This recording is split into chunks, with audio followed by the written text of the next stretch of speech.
iniciaremos hoje um curso chamado Alicerces Firmes. E qual é a finalidade desse curso? Qual é a finalidade dessas lições? Por que vocês estão aqui, afinal? Existem algumas razões pela qual vocês estão aqui. E uma delas não é porque eu sou bonito, né? Porque eu acho que não chego a tanto. Mas alguma razão, algum objetivo vocês estão aqui. Talvez se interessaram pelo título, talvez se interessaram por aprender mais das Escrituras. Alguma razão você tem. E eu vou lhe apresentar agora as razões pela qual você deveria participar desse estudo, deveria permanecer até o final das 50 lições. O que nós vemos hoje por aí, infelizmente, é lamentável. Nós vemos muitos crentes, muitos cristãos que não têm os seus alicerces fundamentados. Quem aqui já trabalhou de servente de pedreiro em algum lugar? Ninguém, né? Mas eu tenho certeza que a noção de construção básica você tem. Por exemplo, Joel, você vai construir a sua casa, você começa pelo telhado? Pelo alicerce. Pelo alicerce. Ninguém aqui iria começar a sua casa pelo telhado. O que está acontecendo hoje com muitos cristãos por aí é que eles se convertem, eles depositam sua fé em Cristo, só que eles não têm alicerces firmes. Os seus alicerces não são fundamentados. Então logo ele recebe um cargo na igreja, logo ele começa a ser cobrado, já começam a colocar telhado em cima dele, laje, e ele não aguenta e acaba estourando. E você fala, ué, o que aconteceu com esse irmão? Por que ele está tomando tal decisão? Por quê? Porque os seus fundamentos estão enfraquecidos. Se você olhar para a história do Novo Testamento, você vai perceber que não se fazia um curso de batismo para as pessoas que iam se batizar. Lembra de Felipe e o eunuco caminhando?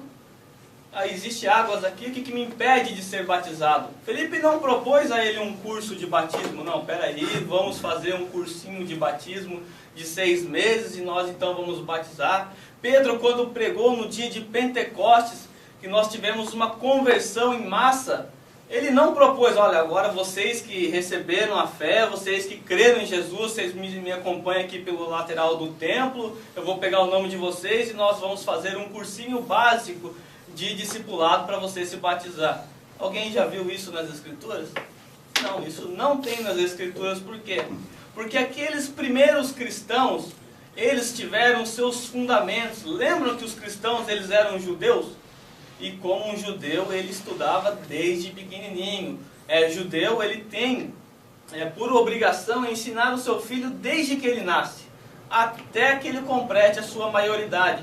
Então um judeu, com 12 anos de idade, ele já é considerado filho da lei.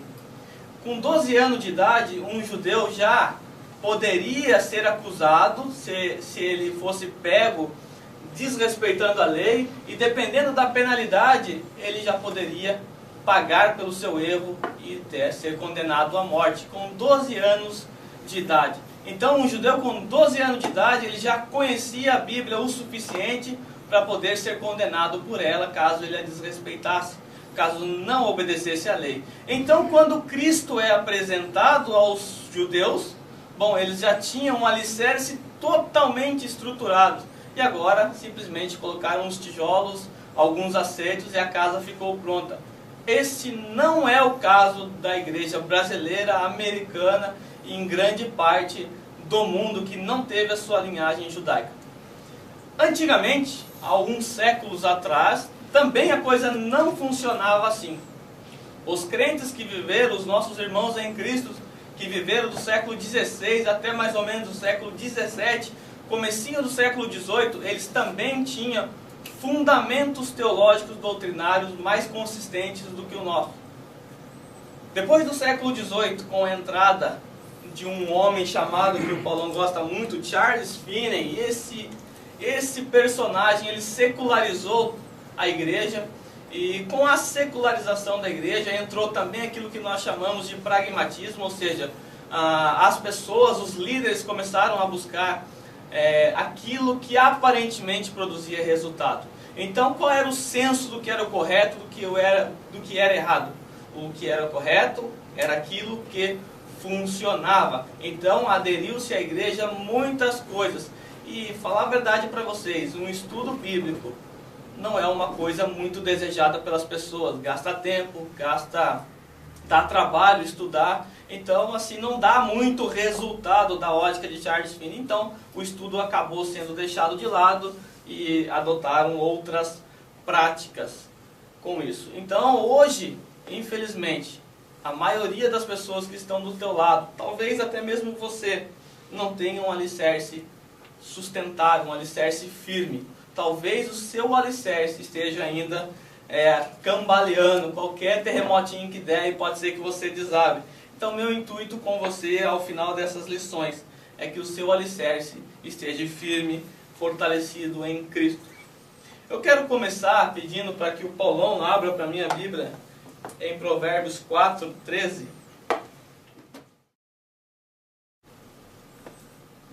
Apegue-se à instrução, não abandone, guarda bem, pois dela depende a sua vida. Nós temos Salomão compondo esse provérbio, e esse provérbio aqui foi um texto que marcou muito a minha vida e me incentivou demais a estudar.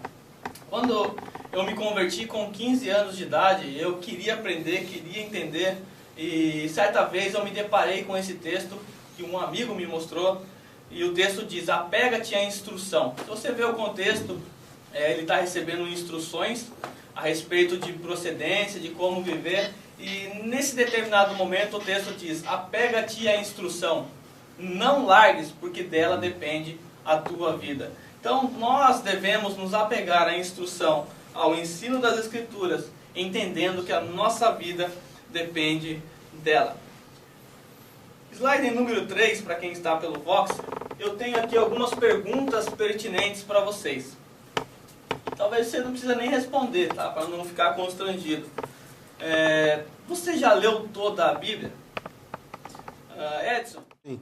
Fala para nós aí o número de pastores que não leram o Novo Testamento, a estatística. Segundo a Sociedade Bíblica do Brasil, se não me falha a memória, é 52%.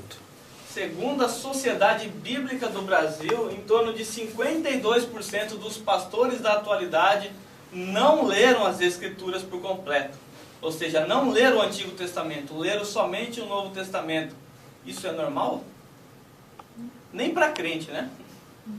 Nem para crente é normal não ler toda a Bíblia, principalmente para um pastor. Isso é, na verdade, vergonhoso, é uma lástima.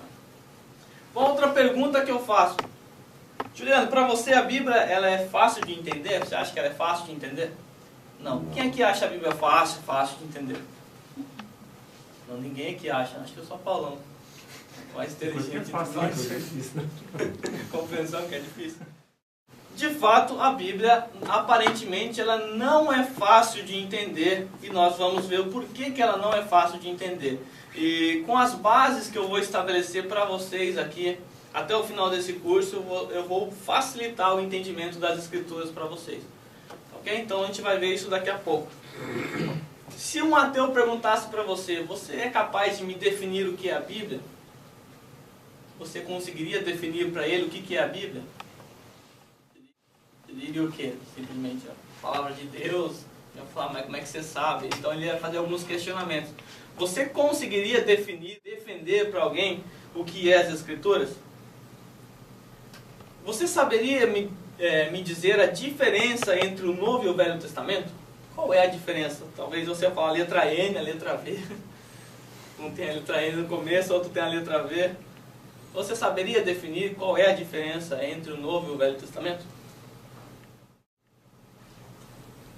Quanto tempo foi necessário para que a Bíblia fosse concluída? Você tem uma noção geral do tempo necessário para que ela chegasse em suas mãos como ela é hoje? Você sabia que a Bíblia não está organizada em forma cronológica? Sabia? E por causa disso é que nós encontramos muitas dificuldades em entender as Escrituras. Sabe por quê? Quem organizou as Escrituras em livros, em blocos, do jeito que nós encontramos, quem organizou a Bíblia dessa maneira, não dividiu a Bíblia de forma cronológica. E isso dificultou demais a nossa compreensão.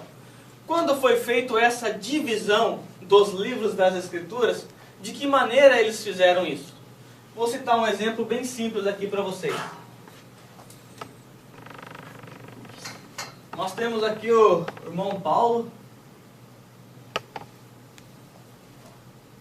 Ele viveu no ano 30 e ele escreveu um livro, ele narrou a história do ano 30, só que ele escreveu de forma poética, ele é um poeta, ele escreveu de forma poética, ok? Então Paulo escreve o seu livro de forma poética. Nós temos o nosso irmão Juliano,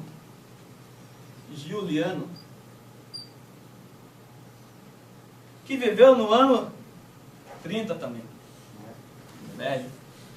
Ele presenciou a mesma história que o nosso irmão Paulo. A mesma coisa que aconteceu, ele viu. Só que na hora dele escrever a mesma história, ele narrou esse acontecimento de forma histórica.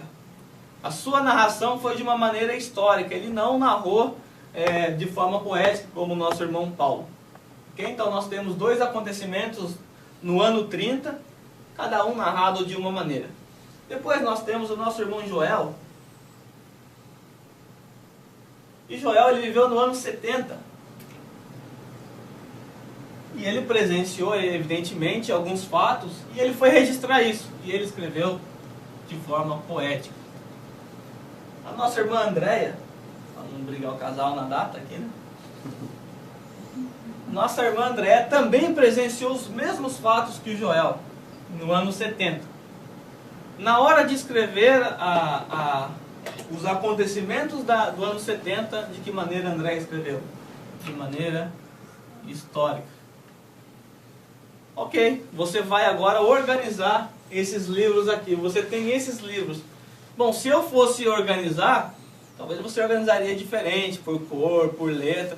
Se eu fosse organizar esses livros, como é que eu faria? Eu agruparia esses dois livros, primeira classe de livros, depois eu agruparia a segunda classe de livros. Por quê? Todos esses fatos que estão aqui, seja de forma poética ou de forma histórica, eles estão relacionados ao ano 30. Então eles contam a mesma história. Ou seja, não necessariamente a mesma história, mas estão relacionados ao mesmo período. Quando dividiram as Escrituras, não foi assim que fizeram a divisão. Quando eles agruparam em livros, o que eles fizeram? Uma classe de grupos poéticos e uma classe de grupos históricos. Então como é que ficou os livros aqui? Ficou o livro do Paulo e o livro do Joel. Joel aqui. Joel. O que eu fiz aqui? Poético. Paulo e Joel.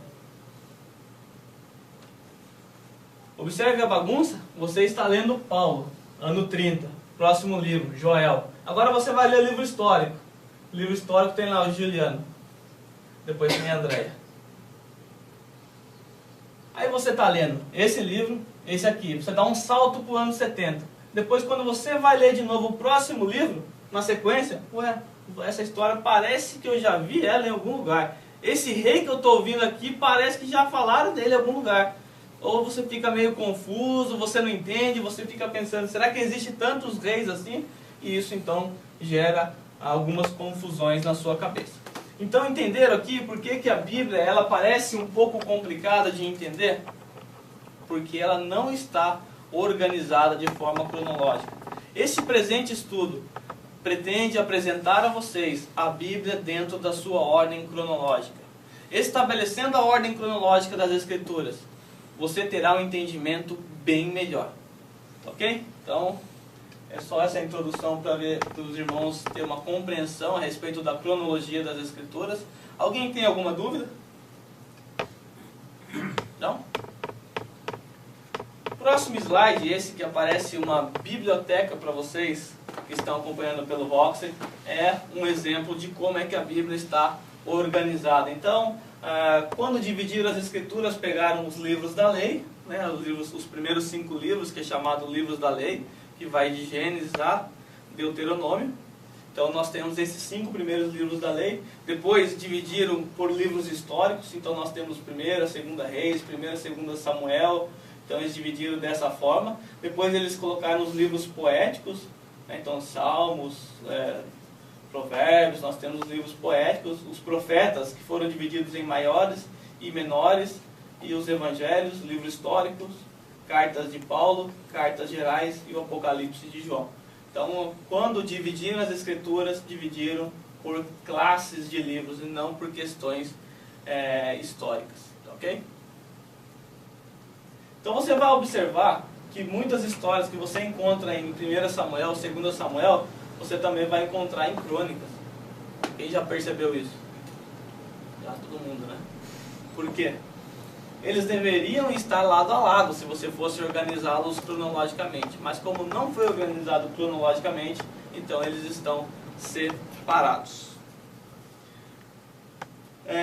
Essa nossa primeira lição, ela ainda não entra a fundo nos textos bíblicos. Na próxima aula nós vamos começar então a tratar a respeito da criação, do Gênesis 1. Só que hoje eu preciso que você entenda um pouquinho a respeito das Sagradas Escrituras, porque todos esses estudos, eles estão baseados nas Escrituras. Então, se a sua convicção a respeito da Bíblia, ela não estiver correta ainda, então não é bom que você passe para a próxima lição, porque senão não vai adiantar muita coisa. Então você precisa entender o básico das Escrituras, entender que ela é inspirada por Deus, esse é o mínimo que você deve entender, mas existem alguns dados também históricos a respeito das Escrituras e a nível de conhecimento para que os irmãos anotem aí. Próximo slide diz assim, que a Bíblia foi escrita num período de 1600 anos. Este foi o tempo necessário para que todas as Escrituras fossem completas. Foi preciso em torno de 1600, alguns estudiosos vão apontar 1500, 1550, mas em média 1600 anos, desde Moisés, que começou a escrever, até chegarmos em João, no Apocalipse. E a Bíblia foi escrita por aproximadamente 40 pessoas. Não sei se você tem uma noção disso, mas quando eu era criança, eu me lembro muito bem disso, eu era criança, e quando eu me converti com 15 anos, na minha cabeça, a Bíblia era um livro que em algum momento ela caiu na cabeça de alguém, aquele livro, pronto, ele abriu, obrigado Senhor, e aqui está a Bíblia. Então eu entendia que a Bíblia era um livro que caiu do céu na cabeça de alguém, e alguém achou e fez cópia e entregou. Mas quando eu descobri que eram 40 pessoas comuns como nós, eu fiquei triste pra caramba, né? Eu fiquei decepcionado porque eu falei, eu não acredito que a Bíblia é escrita por homens, né? Eu tinha tanta certeza que tinha sido Deus que tinha escrevido aquele livro lá do céu com seu dedo e de repente mandou para a terra, e eu descobri que não era assim que a coisa funcionava. E eu fiquei triste a princípio. Mas depois, se você analisar bem, se você pegar um livro com 40 escritores diferentes que viveram em períodos totalmente diferentes, e homens que não tiveram contato um com os outros, se você pensar dessa forma, você vai entender que de fato o próprio Deus trabalhou para que as Escrituras chegassem em nós. Se Deus não tivesse trabalhado, certamente nada disso chegaria em nossas mãos. Então a Bíblia foi escrita por aproximadamente 40 pessoas da mesma nacionalidade, exceto Lucas, mas todos eles eram judeus, mas homens que viveram em épocas diferentes, homens de profissões diferentes, de cultura um pouco diferente do outro, e olha que a Bíblia ela é uma harmonia perfeita. Então Deus, Ele prova isso através da sua unicidade. A Bíblia é um livro único. Você lê, você nem percebe que são autores diferentes, você percebe Deus trabalhando ao longo das páginas das Escrituras. E a Bíblia também é dividida em Antigo e Novo Testamento. Qual que é a diferença? Quem pode dizer para mim aqui qual é a diferença entre Antigo e Novo Testamento? Quem sabe? Ninguém sabe?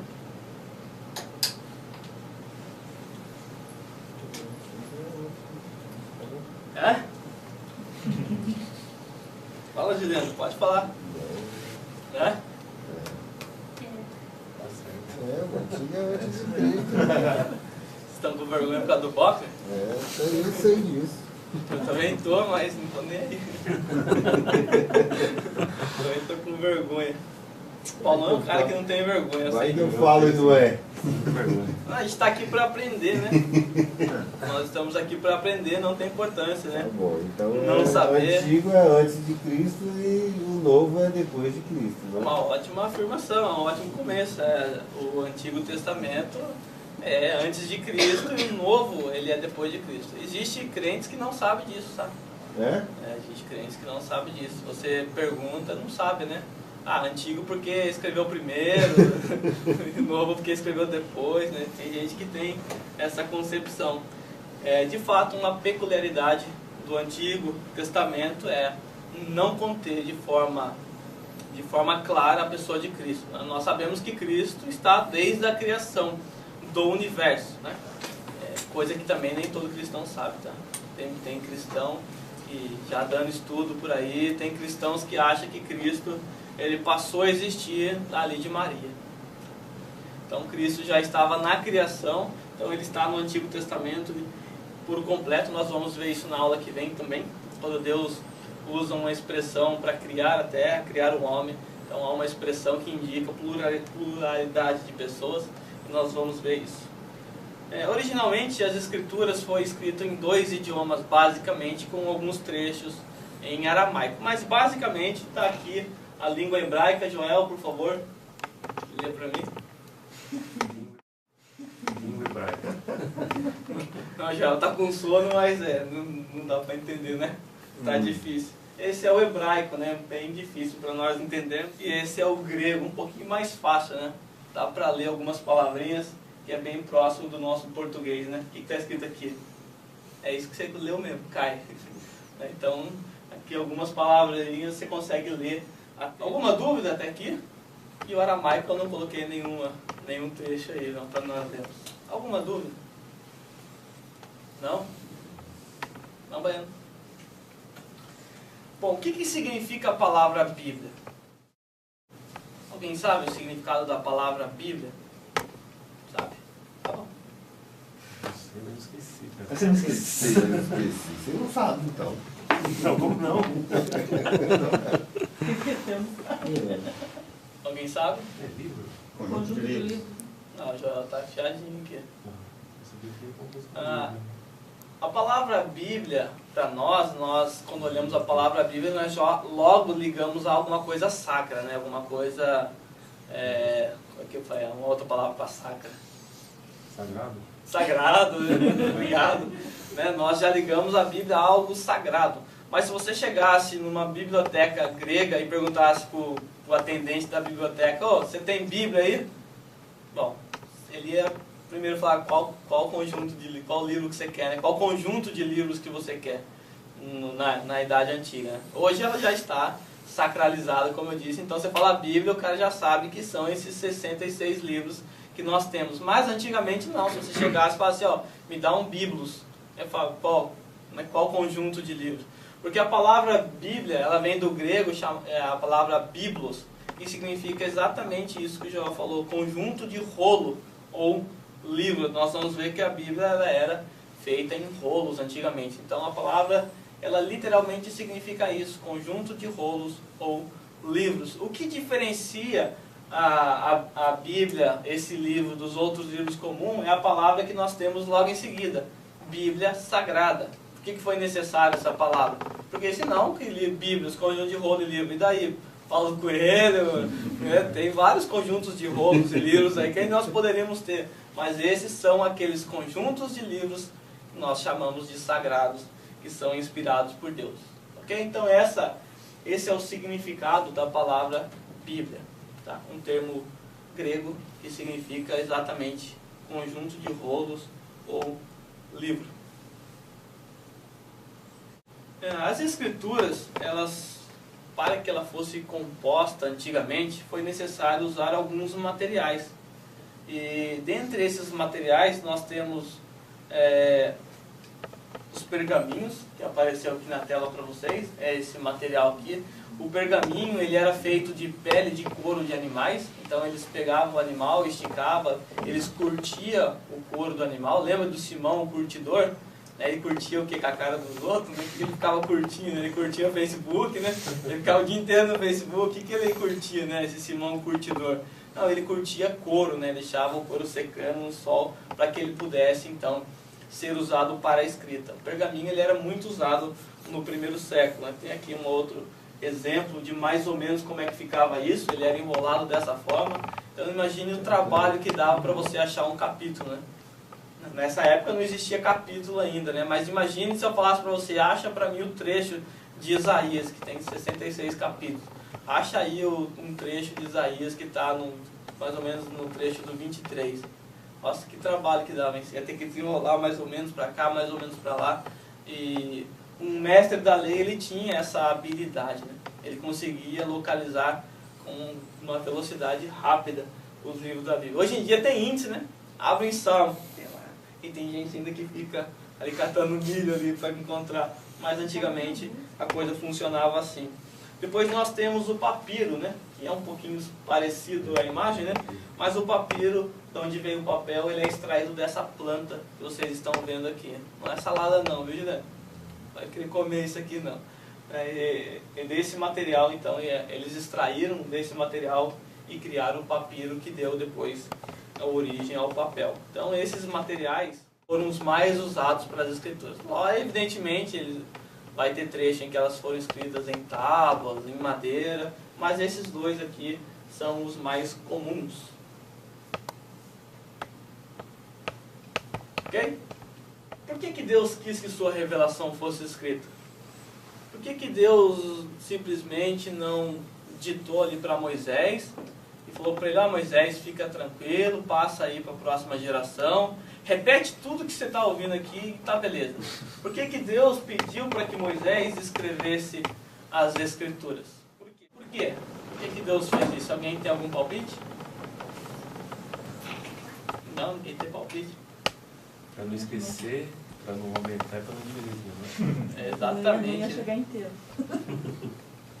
Agora eu quero fazer um teste aqui com 4 pessoas.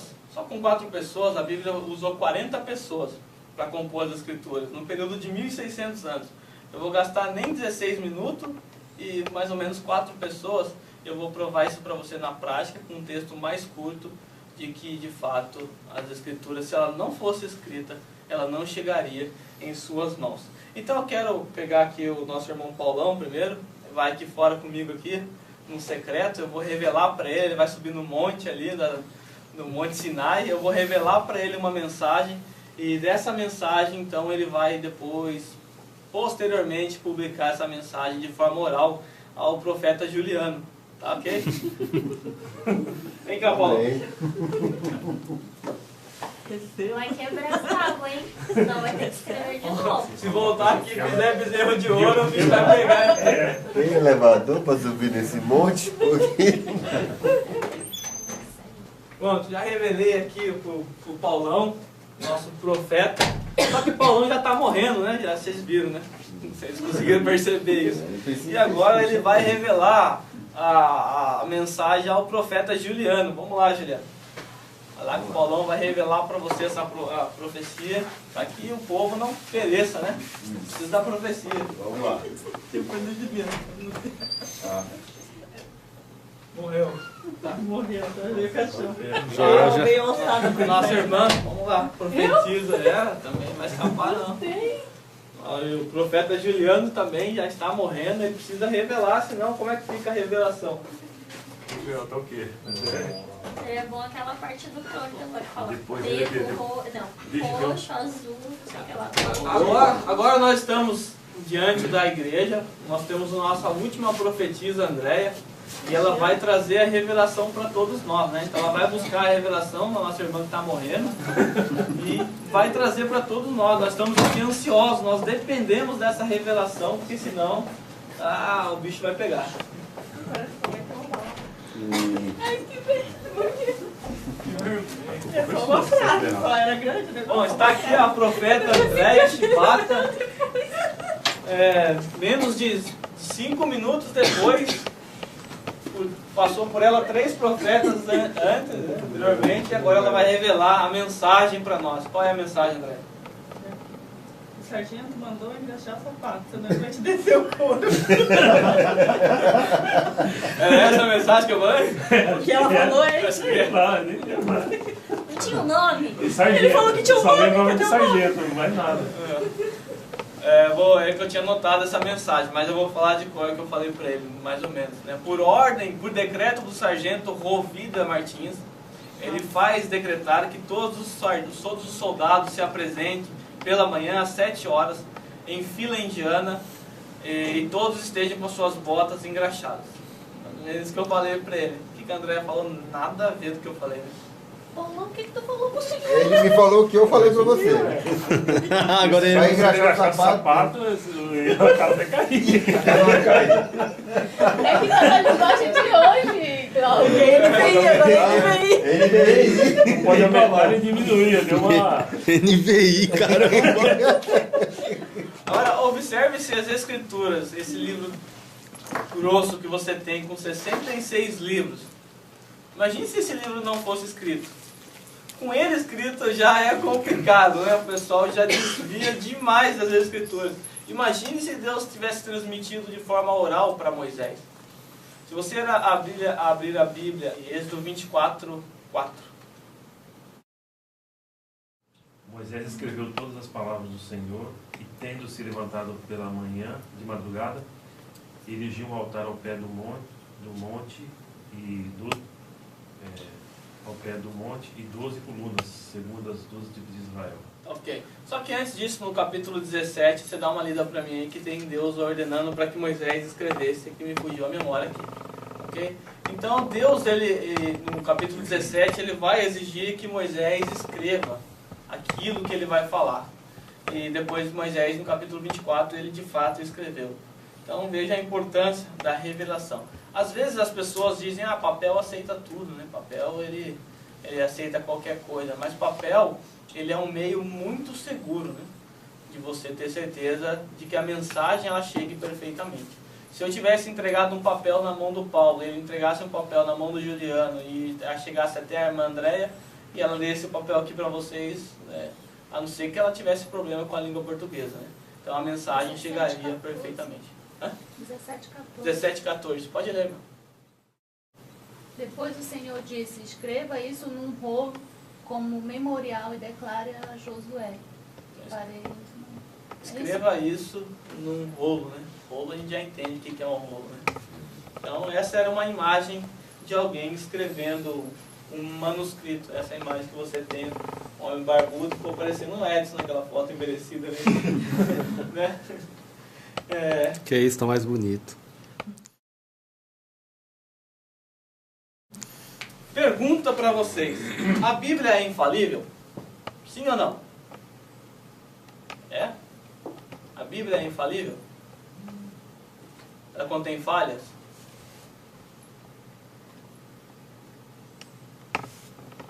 Eu tô com os dois. Deu assim, Aqui é que tá falando. A Bíblia é infalível ou não? Infalível? Ela contém falha? Não. Essa voz é bonita, hein? Contém falha? Quem acredita que a Bíblia contém falha? Não tem não falha, tem meu falha. patrão. Que Oxi. susto, chefe. Só os ateus. Tá, a Bíblia é infalível, certo? Por que você acha que ela é infalível? Você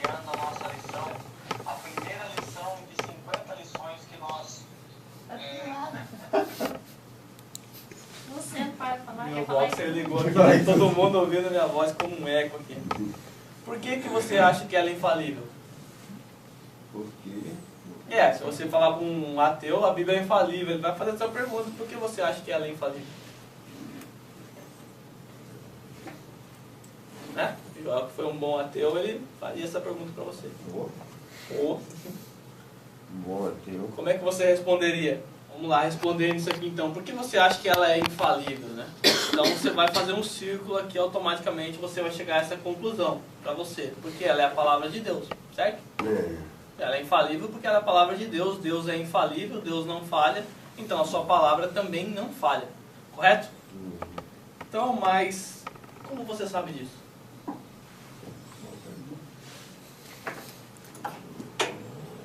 Tá encurralando, hein? Tá, só pela fé. Aí você vai fazer você vai dar uma resposta. Bom, porque a Bíblia diz isso. Ok?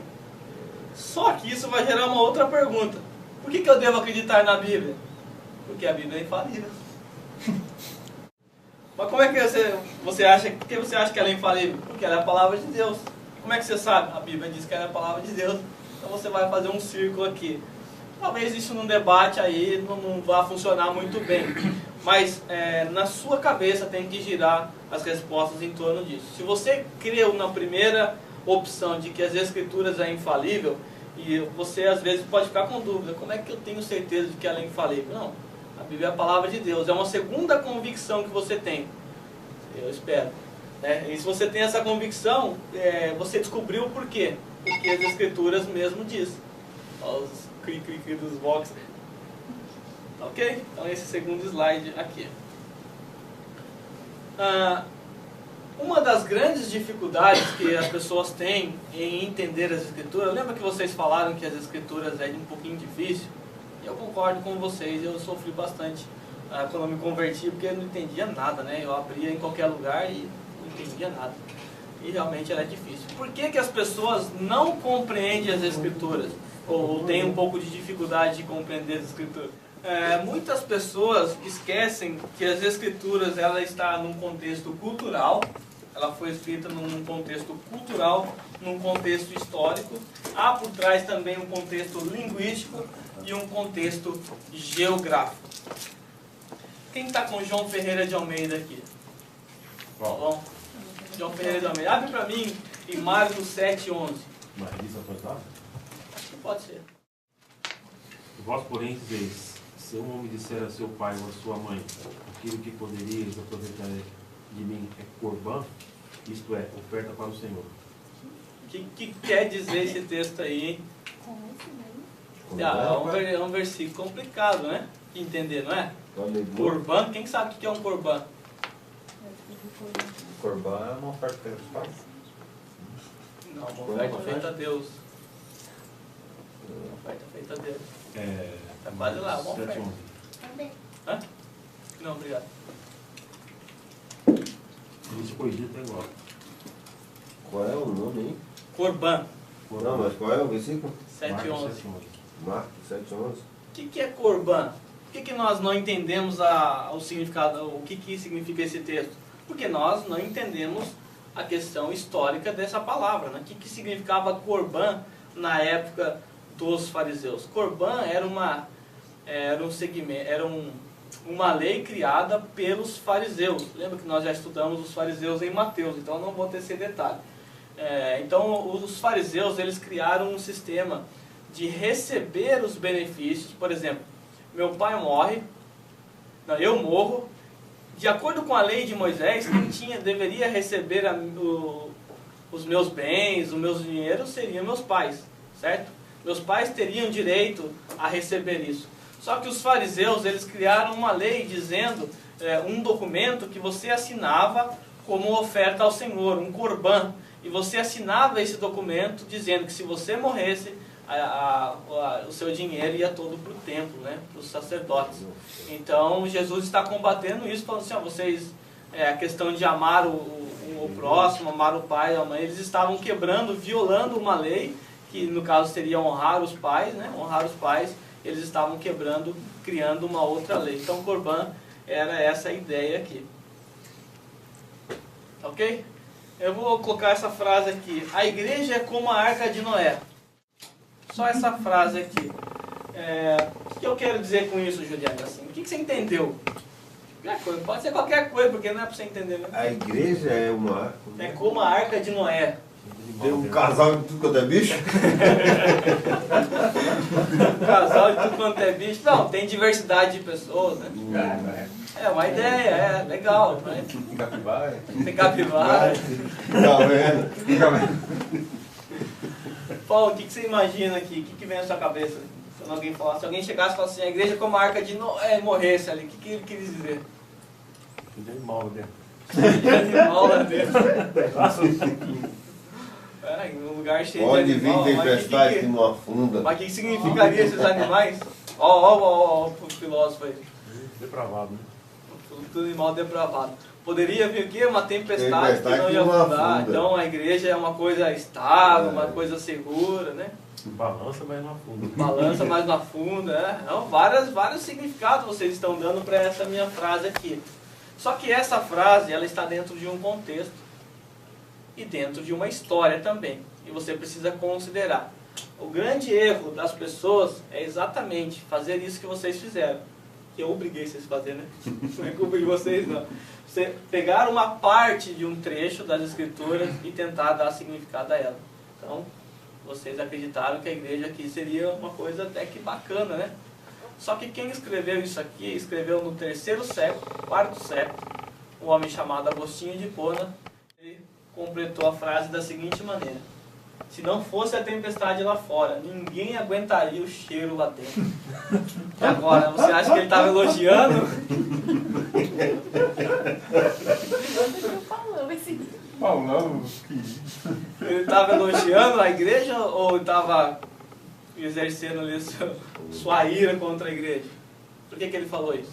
A igreja estava se corrompendo, né? Estava começando a se corromper. E ele falou, ó, comparou a igreja com a Arca de Noé. Ó. Lá fora é feio. As pessoas só estão aqui dentro aguentando esse cheiro, essa podridão, porque é melhor aqui do que lá fora. Né? Então ele estava meio revoltado com a história da igreja. Então observe que você precisa entender o contexto histórico, por que Agostinho falou isso, e em que época ele falou isso, e você precisa do trecho por completo. Com as Escrituras você tem que fazer a mesma coisa, e nesse curso nós vamos aprender exatamente a trabalhar a Bíblia como um todo. Ok? Já anotaram? Baiano, você não enxerga muito, mas o que significa isso aqui? O que você está vendo aí? Fala o número das figuras. rapaz. Tô Essa é a vendo- foto do... A imagem do William ali. Figurado.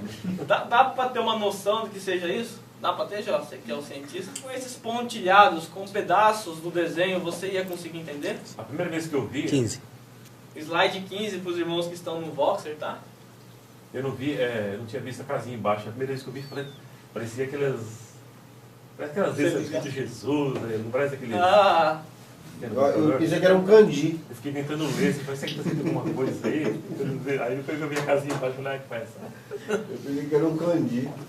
é exatamente o que estão fazendo, é pegando esse trecho aqui, tentando dar significado a ele, ou esse trecho aqui, o que significa esse trechinho, o que significa esse pilar aqui. Bom, parece muitas coisas, né?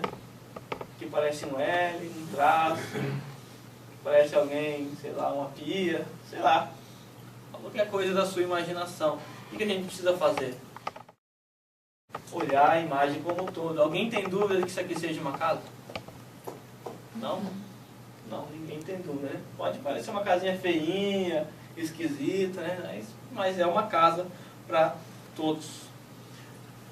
Provérbios 22, 28 ordena: não remova os marcos antigos que puseram teus pais. O que isso significa? Para você significa não efetuar mudança na forma como sempre fizemos as coisas, significa não furtar, significa não remover os marcos que orientam os viajantes da cidade, de cidade para cidade, ou nenhum dos casos acima.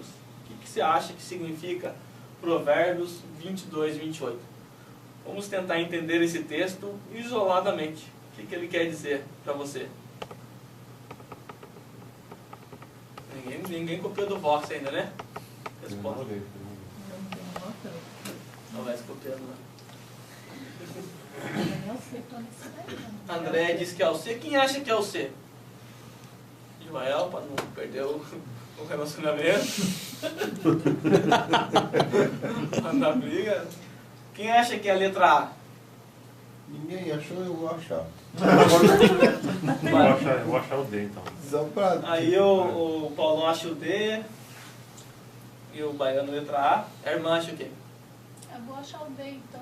Vai achar o B para não ficar sozinho, Não né? fumar. Para ficar Não ter alguém, fumar. né? Alguém é certo. Não fumar? Alguém tá certo, então. Né? Tá. Alguém tá certo. Se você optou pela opção A, você certamente olhou para o texto e tentou dar significado para você, né? O que esse texto significa para mim. Mas a resposta correta é essa. Você fez com a letra C também a mesma coisa. Você olhou e falou assim, isso significa para mim isso.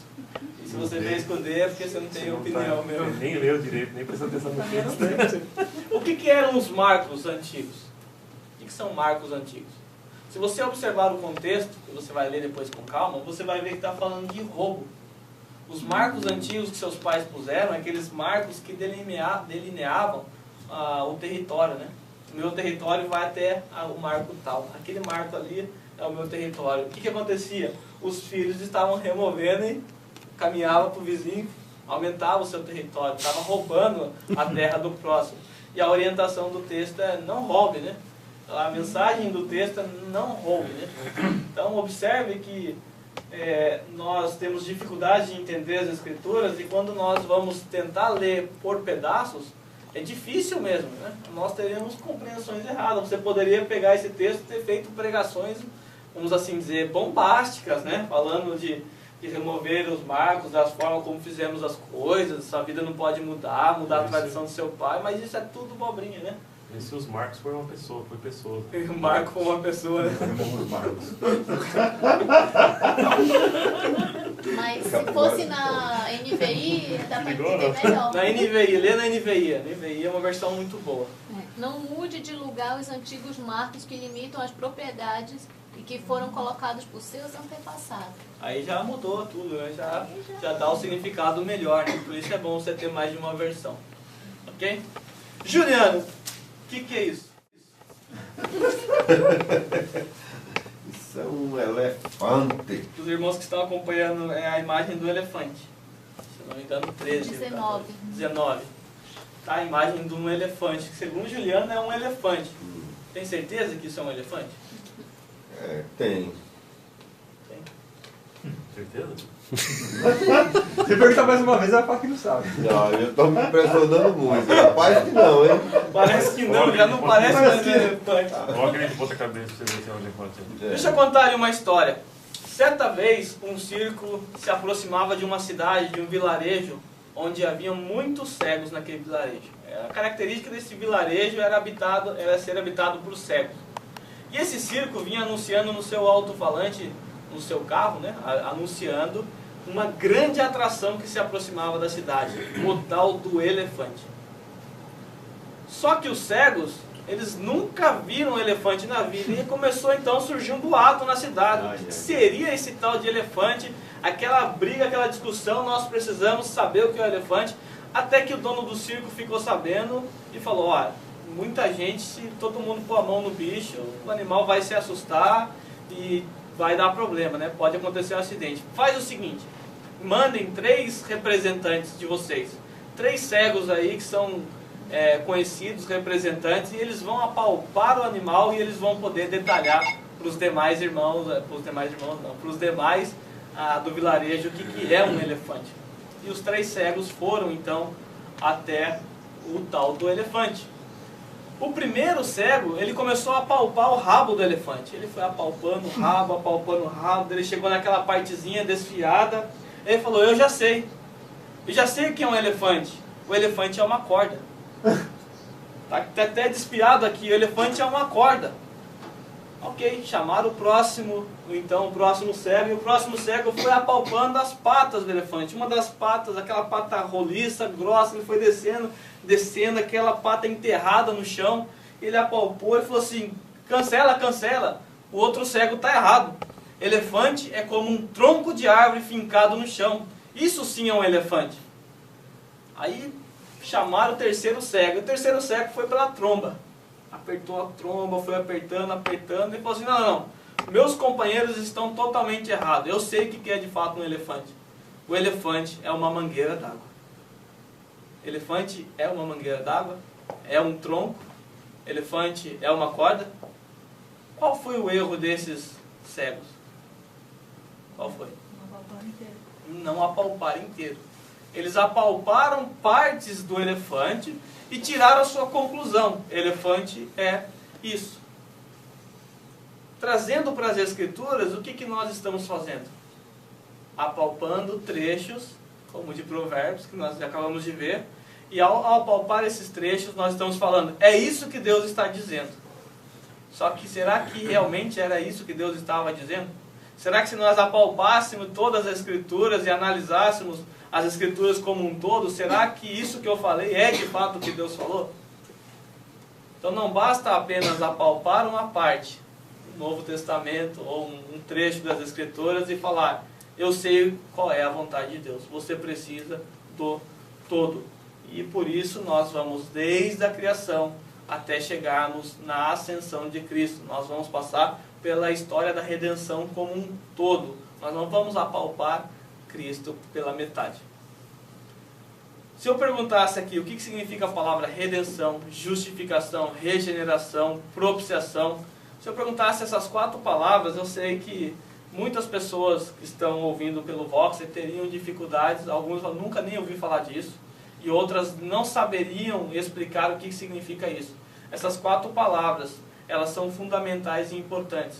Nós não compreendemos ela, por quê? Porque nós não apalpamos desde o começo. Essas palavras, elas foram fundamentadas, alicerçadas desde Gênesis, até nós chegarmos na pessoa de Cristo. Então, por isso, muitas pessoas não conseguem. Então, o elefante é isso aí, tá? Alguns erros por não considerar os contextos acima. Eu peço para que, então, Paulão tem Almeida, lê para nós Lucas 7, 11 e 14, e eu vou afirmar para vocês que Jesus ele era músico, né? O Joel ficou até feliz aqui, saber que Jesus era músico. Jesus era músico, sabia, Juliano? Não. Não sabia? 11 e 14? 7 do 11 até o 14. Em dia subsequente, dirigiu-se Jesus a uma cidade chamada Naim, e iam com ele os seus discípulos e numerosa multidão. Como se aproximasse da porta da cidade, eis que saía o enterro do filho único de uma viúva, e grande multidão da cidade ia com ela. Vendo-a, Jesus se compadeceu dela e lhe disse, não chores. Chegando-se, tocou o esquife e, parando os que conduziam, disse, jovem, eu te mando, levanta-te. Sentou-se o que estivera morto e passou a falar, e Jesus o restituiu a sua mãe. Beleza. Jesus ele tocou um instrumento aqui. Um instrumento chamado esquife no versículo 14. Observe aí. Tocou ou não tocou? Esse esquife, eu vou mais além, era um instrumento que só era tocado em velório, sabia, Juliano? Jesus estava no velório, alguém que era o tocador oficial de esquife, e Jesus então toma o esquife da mão dele e toca o esquife. Jesus era músico, certo? Agora olha a NVI, o que é esquife. O Paulão deve saber, porque ele deve dormir próximo de um esquife. 14, É. Depois aproximou-se e tocou no caixão. Tocou no caixão. Observe que a palavra esquife, ela é caixão, significa caixão, né? Depois tocou no caixão e os que o carregavam pararam. Jesus disse, jovem, eu digo, levanta-se. Ok, Juliano. Ok, tá aí. Então, o que era um esquife?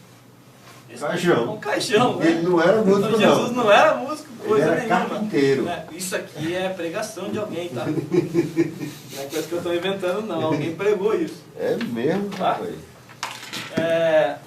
Não sei se vocês acompanharam uma reportagem do Fantástico de um dito pastor e ele tinha cometido adultério com uma das irmãs da igreja lá. Sim. E o repórter foi questionar ele falou, Deus é que me mandou. E ele abriu o texto em Oséias 1:2. Vai, toma uma mulher adúltera, o texto está escrito assim, e ele leu, vai, toma uma mulher e adultera. Ele entendeu por uma visão, um sonho que era a tal da irmã, que era casada. Então esse tal pastor, esse pseudo pastor, toma a mulher como sua. Caiu alguma coisa aí. Toma a mulher como sua. Qual é o erro? Qual foi o erro desse cidadão, desse pastor? Não saber ler. Não saber ler. Então o erro aqui foi exatamente gramatical. Isso pode acontecer também com a gente, tá? Um outro erro que as pessoas cometem por não considerar a Bíblia como um todo é achar que Jesus ele era casado. Às vezes ele não pegava a tal da túnica e saía com ela. Ah, não tem isso aí? Pegou a túnica e se levantou, bem túnica, vamos. Mas eu já ouvi falar isso, mas não é a túnica não. Alguma coisa já me falaram que Jesus era casado. Deve ser Maria Madalena, um negócio do... Nunca ouviu falar? Do filme lá. Deve ser do filme lá. Ah, é? Não. Deve ser, mas não. Isso aqui é uma confusão que Né? já aconteceu também. A questão do uso do véu da cabeça, que nós já sabemos que isso é uma questão cultural também, lá de Corinto, e as pessoas hoje, em algumas igrejas ainda usam isso. Nós temos aqui uma questão geográfica, né? Jonas foi cuspido na praia de Nínive, o pregador todo eloquente, então depois de 3 dias no ventre do peixe, o peixe cospe ele na praia de Nínive. Ele vai então proclamar a mensagem de Deus. Parece legal, né? Só que Nínive não tem praia, né? Nínive não tem praia, né? É uma cidade litorânea, então, ou seja, é uma questão geográfica também aqui. As pessoas acabam cometendo esse erro. Mulher só pode usar saia. Isso aqui, quem viveu há uns tempos atrás aí, conhece muito bem isso que eu estou falando aqui. Hoje em dia já está mais aberta a coisa, mas quando eu me converti, um dos sinônimos que alguém virou crente, mulher, era usar saia. Saia, cabelão até o pé, e se não tivesse saia, tivesse de calça, tomava disciplina, era expulso da igreja, acontecia um monte de coisa. Se você questionasse, a base bíblica era exatamente Deuteronômio 22:5.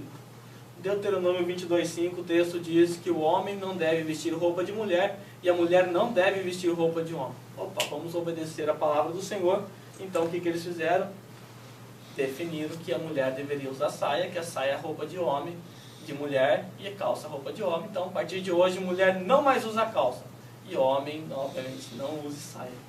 Tá certo isso? Esse é um problema lá na Escócia, né? Então, Esse é um problema na Escócia, não, e né? antigamente não era, os homens não vestiam tudo uns vestidos? E as mulheres vestiam como? Os mesmos vestidos, né? E nessa época aqui, o que diferenciava? Tem que usar todo mundo vestido, então. O que aconteceu aqui quando Moisés mencionou essa parte da lei, bem lembrado que naquela época os homens e as mulheres, eles vestiam iguais, né? Aquela túnica, né? Até os pés. E por causa do calor a cabeça era coberta. E havia coisas relacionadas ao ritual da lei judaica que não podia ser feito na presença de mulheres. E, por exemplo, a mulher não podia entrar no templo, nos pátios, a mulher não podia. Isso só posteriormente que ela pôde, né? Mas antigamente ela não podia. Como é que eu sei quem é homem, quem é mulher, todo mundo vestido igualzinho, com a cabeça coberta? Como é que eu vou saber? Então havia uma distinção. A distinção era um cinturão que era acoplado, né, no ventre, na barriga da pessoa, e isso diferenciava homem e mulher. Então por isso que Moisés falou isso. Ele não falou nada de calça, ele não falou nada de saia. Teve uma vez, esse aqui é verídico, hein? Um pastor estava pregando, dizendo que a calça era roupa de homem. Calça é roupa de homem, mulher não deve usar. Aí tinha uma mulher visitante, ela pegou uma das suas calças, levou para ele e falou, quero ver você usar calcinha bem baixa assim, então é de homem, então usa isso aqui, quero ver se você tem coragem, né?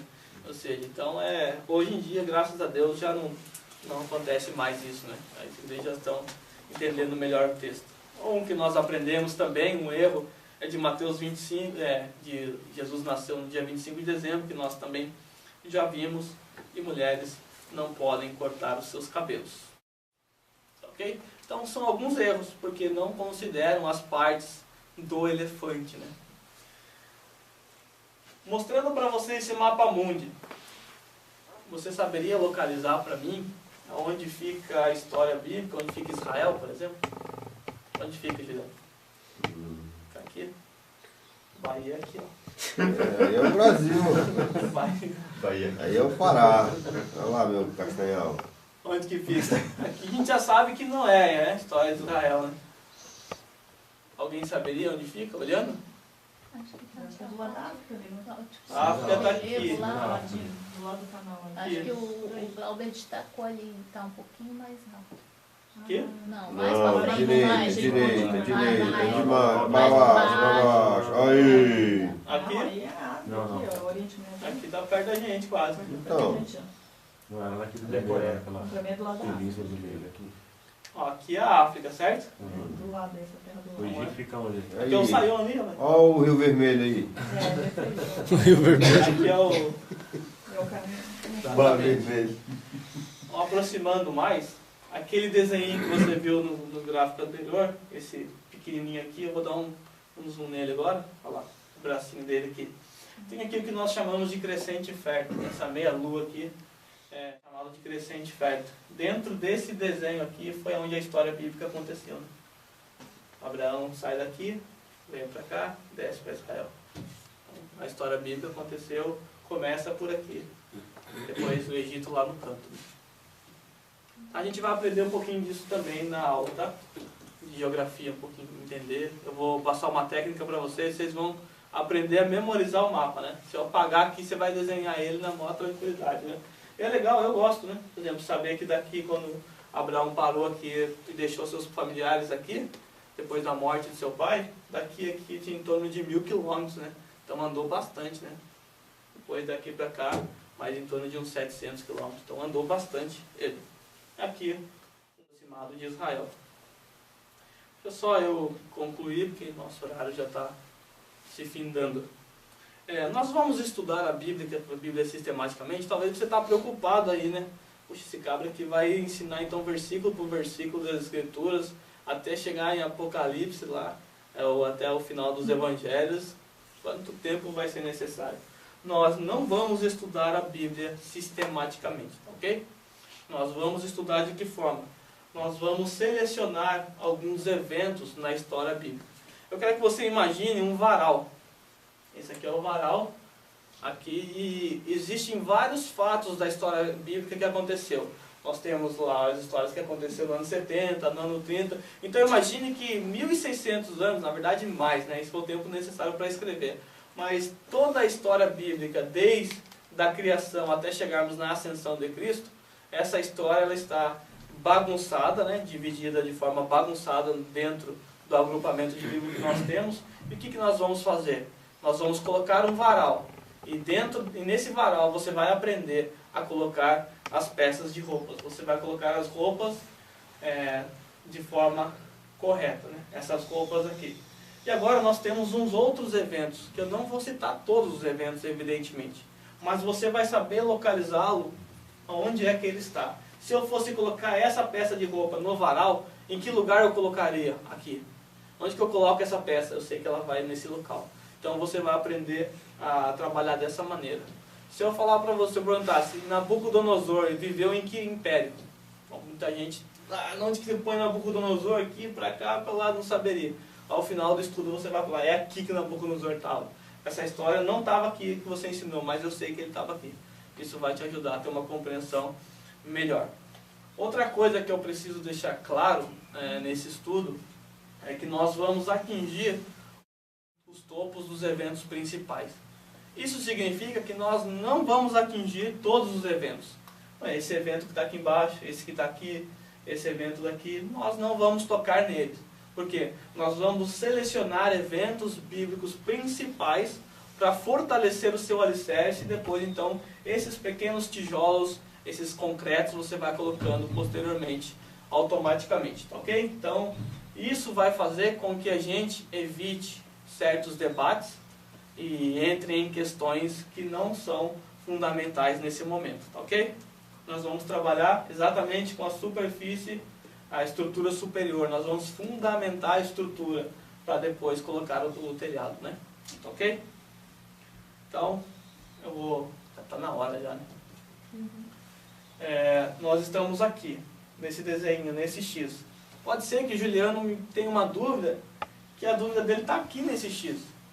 Se eu perceber que eu vou responder isso posteriormente, como eu sei, talvez, como eu sei o que eu vou dar de lição, eu sei que isso que você perguntou agora não é fundamental nesse exato momento, então eu não vou responder agora, né? Eu vou falar, então aguarde, que posteriormente você vai ter resposta para essa pergunta, tá ok? Então eu vou trabalhar dessa maneira. Então só estou dando esse esclarecimento aqui a respeito de como vai funcionar o nosso curso, o nosso método de estudo, tá ok? Então nós temos aí a palavra de Deus, falada por Israel através do mundo inteiro. Por isso nós vamos conhecer muito de Israel. Nós precisamos entender bastante a nação de Israel, que foi um instrumento que Deus usou para falar com o seu povo, e isso chegou até nós. Concluindo, vamos voltar aqui nesse desenho novamente.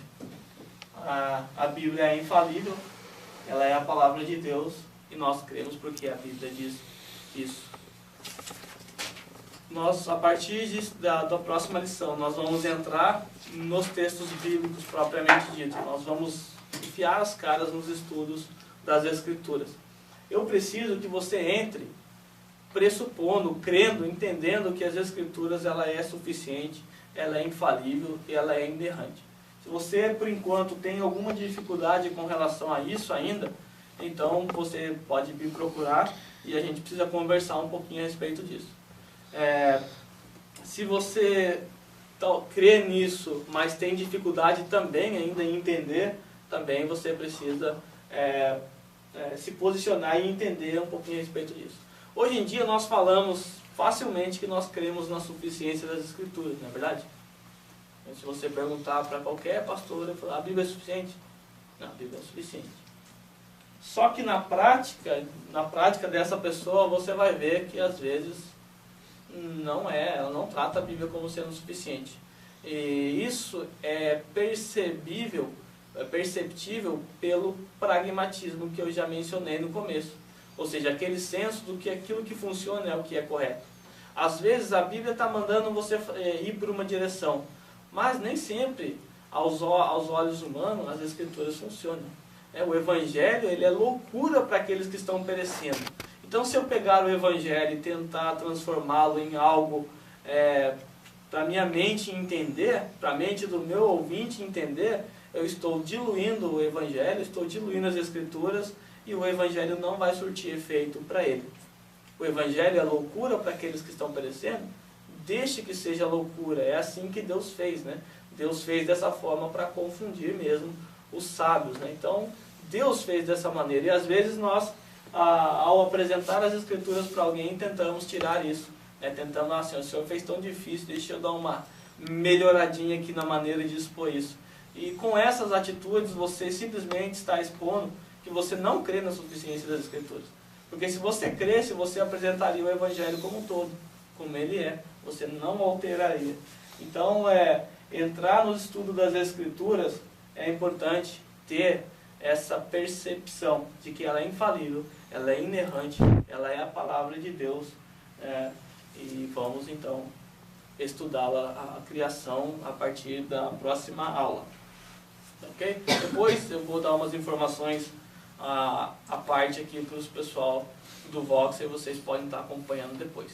Ok? Alguma dúvida?